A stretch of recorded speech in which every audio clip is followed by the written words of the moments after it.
In Venezuela, authorities commemorate the 194th anniversary of the death of the liberator and father of the homeland, Simón Bolívar. Israeli occupation forces stepped up their relentless assault on Kamal Adwan hospital in northern Gaza. More than 30 Palestinians were killed across Gaza in the early hours of Tuesday. And the Ukrainian security services assassinated General Igor Kirillov, chief of the radiological, chemical and biological defense troops of the Russian armed forces.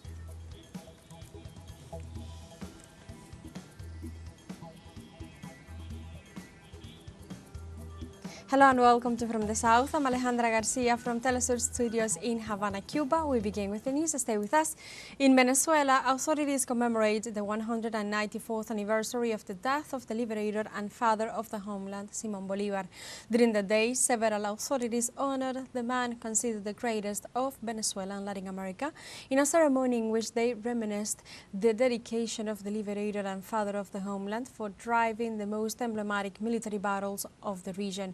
They also highlighted his acts of inspiration on the defense of the sovereignty of the homeland and indicated how Bolívar was a great strategist who conceived the anti-imperialist ideas. Today, Bolívar's struggle is recognized worldwide. On December 17, 1830, the great liberator of our America, Simón Bolívar, passed away at the age of 47. Today, people across the continent pay homage to the man that changed the course of this territory forever. To better understand its present relevance to Latin America and the Caribbean, our colleague Garfield Buford prepared the following material. Simón Bolívar's image adorns public spaces across Venezuela and beyond. The reason is clear.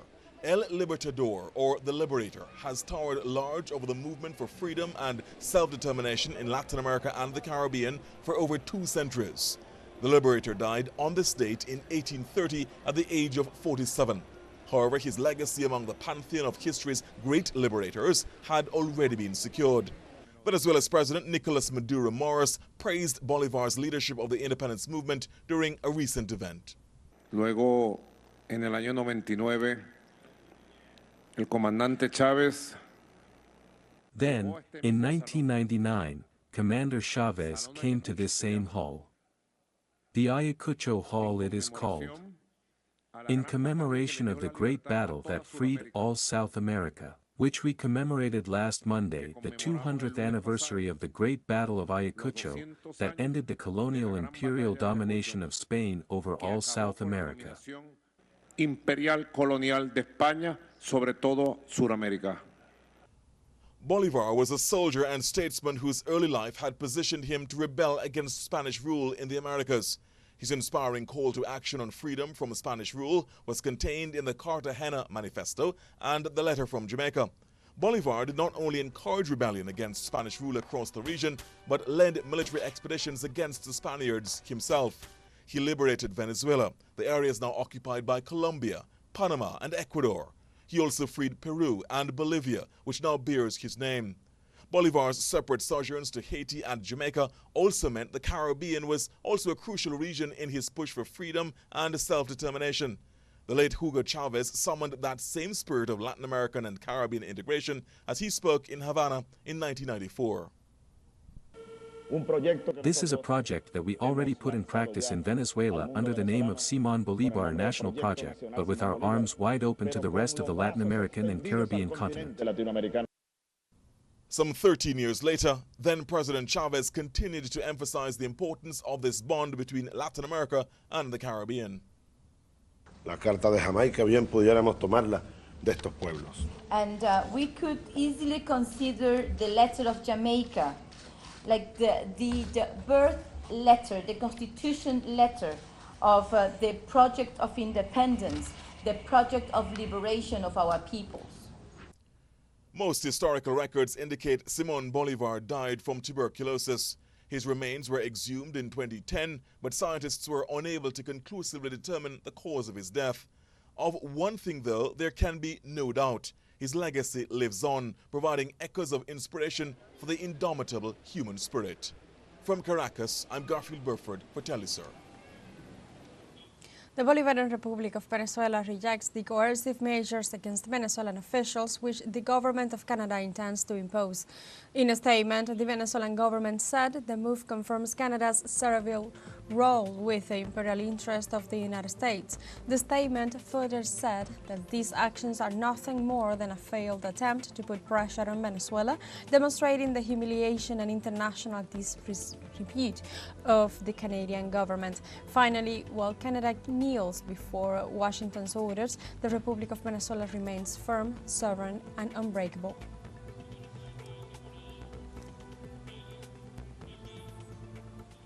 In Haiti, the Living Together coalition of criminal groups has been setting fire to residences, schools and churches since Sunday in revenge for the death of one of its leaders at the hands of the police forces.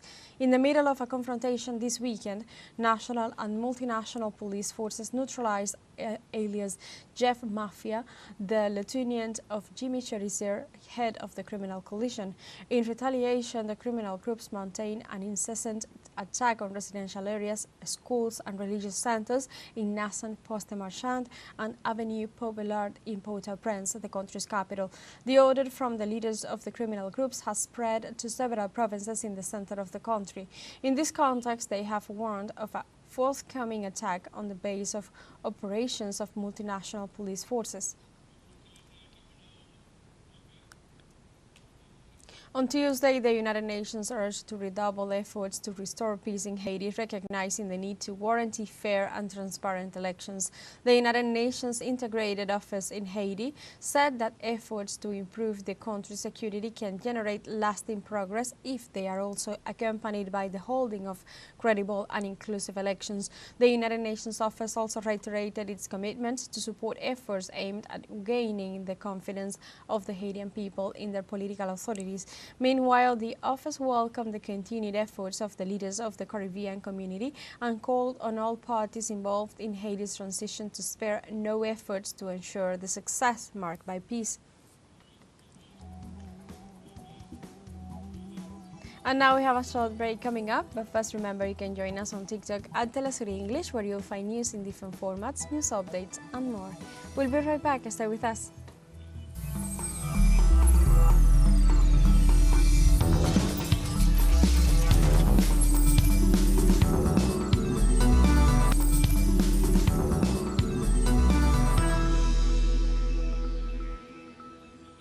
Welcome back to From the South. Argentina closes 2024 with a food inflation rate of 183%, surpassing Haiti, Angola and Malawi due to the worst crisis ever in its history. The food inflation rate measures how the prices of basic foodstuffs acquired by the Argentinian households vary. In addition, the trading economics dedicated to the analysis and interpretation of economic data stated that the Milei government allocated less than 3 figures to programs for the people's welfare. Moreover, the entity highlighted that Argentina ended 2024 at the top of the list of countries with the highest food inflation rate.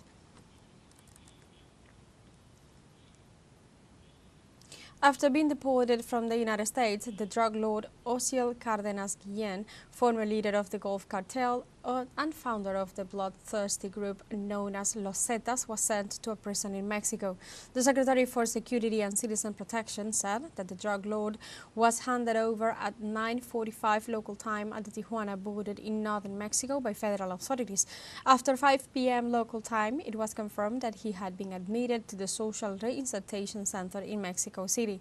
The Attorney General's office issued 3 warrants against him for aggravated homicide, organized crime, and crimes against health, in addition to several other crimes totaling more than 730 years in prison. The Mayan train, the emblematic work of former Mexican President Andrés Manuel López Obrador, has been in operation for 1 year, and the current President Claudia Sheinbaum highlighted its value beyond transportation. Let's see. The Mexican president showed on this map how the Mayan train was completed. After the inauguration of Sections 6 and 7 of this flagship project of the so-called Fourth Transformation of Mexico's public life. The train is the recognition of the Mayan culture. This idea that the Spaniards arrived and brought civilization is totally erroneous and wrong, and the only thing it leads to is to give permanence to the discrimination that came with the colony. Dar permanencia a la discriminación que llegó con la colonia.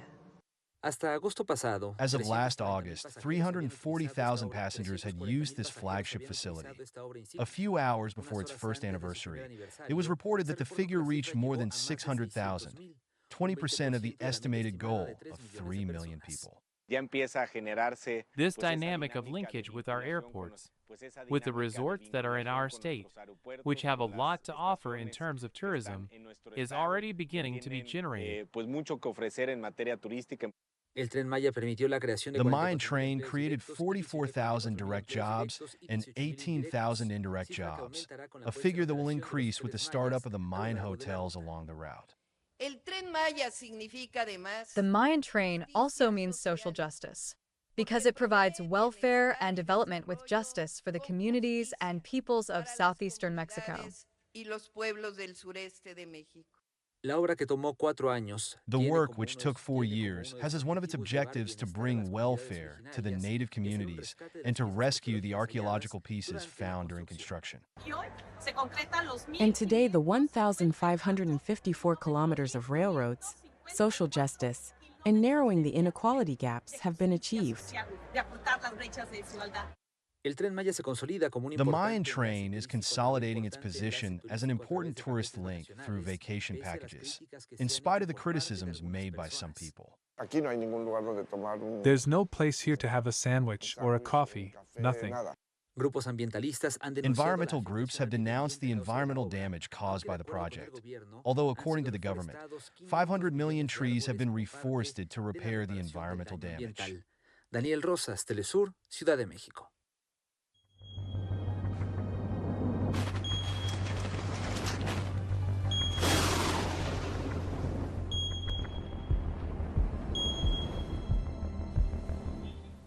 The U.S. Geological Survey registered Tuesday a 7.4 magnitude earthquake in South Pacific archipelago of Vanuatu, triggering a tsunami warning.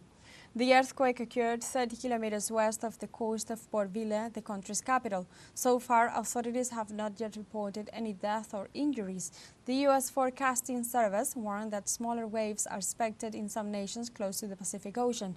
In this regard, the Defense Minister of New Zealand, Mark Mitchell, said that the government is closely following the situation in the archipelago, noting the nation is ready to send the necessary aid. In Mozambique, the National Institute of Risk and Disaster Management, INGD, reported 34 deaths from Chido storm, which battered the northern domestic region on Sunday. The INGD stressed that 30-year-old girl was among the fatal victims, warning that the aforesaid death toll is likely to skyrocket. The entity further specified that the storm made over 34,000 Mozambican families lose their houses as their weather phenomenon brought winds of around 260 kilometers per hour. Furthermore, authorities announced the destruction of schools, health facilities, and fishing boats as well. Likewise, the Electricidad de Mozambique EDM updated that about 200,000 customers are still without power.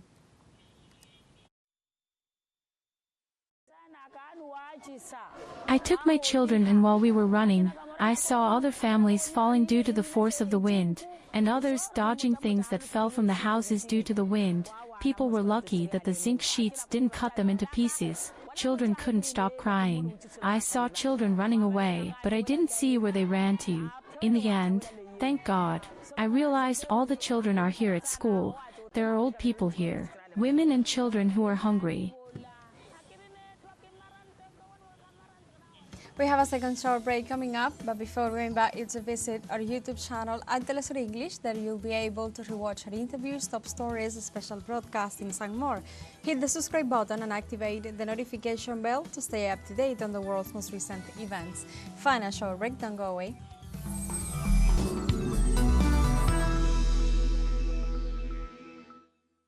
From the south, Israeli occupation forces stepped up the relentless assault on Kamal Adwan hospital in northern Gaza. More than 30 Palestinians were killed across Gaza in the early hours of Tuesday, despite repeated appeals by the director of the World Health Organization, Tedros Adhanom Ghebreyesus, who has described the situation in the hospital as a living hell. The siege against the center continues unabated. Its director, Hossam Abu Safija, confirmed power outages, shortages of medicines and medical supplies, and constant bombardments. The situation in other areas of the Strip is no better. Several areas have been bombed.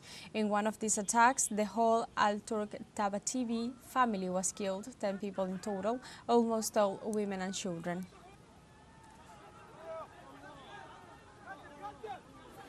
The Palestinian Prisoners Information Office said that more than 5,000 inmates in Israeli prisons suffer deliberate medical neglect and torture. Israeli occupation forces carried out a massive arrest during which they ill-treated and humiliated Palestinian men and boys. Detainees were handcuffed, blindfolded, and held without food and water for periods ranging from 5 to 19 hours, resulting in the death of several of them. The number of arrests since the beginning of the current Israeli aggression against Palestine has reached more than 12,100 West Bank citizens. The Egyptian government acted as a mediator, summoning the president of Palestine, Mahmoud Abbas, to hold peace negotiations. Subsequently, Leader Abbas is heading for Cairo after his one-hour meeting with Pope Francis. Likewise, Egyptian security sources assured that Israeli Prime Minister Benjamin Netanyahu was not in Cairo right now. However, they stated a meeting was underway to work through remaining issues, such as Hamas' demand for warranties, stressing that any immediate deal would lead to a comprehensive agreement later. Furthermore, they advanced that the encounter has been fruitful so far, though they estimated that Tuesday night could be decisive in setting next steps. On Monday, the self-proclaimed Syrian leader Mohammed al-Jolani assured that the nation will not lend its territory to mount attacks on Israel. The leader said on an interview to the British outlet under the name he refers to used now, Ahmed al-Shara.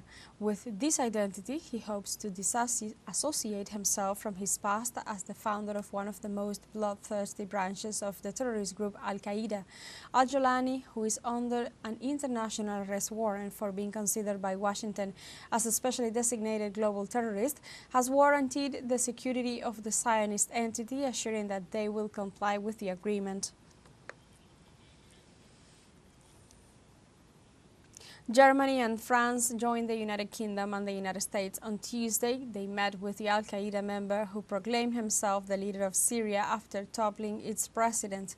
The governments of the four nations were part of the alliance of 63 countries that repeatedly bombed the Arab nation for 13 years in violation of the United Nations resolution. The German Foreign Ministry confirmed that the meeting to be held this Tuesday in Damascus will be focusing on the transition processes for Syria and the protection of minorities. Although Al-Qaeda has been in power for less than a week, Berlin has considered that this is enough time to qualify its actions as prudent, an argument with which they explained the meeting. The French delegation has not commented on its presence in Damascus.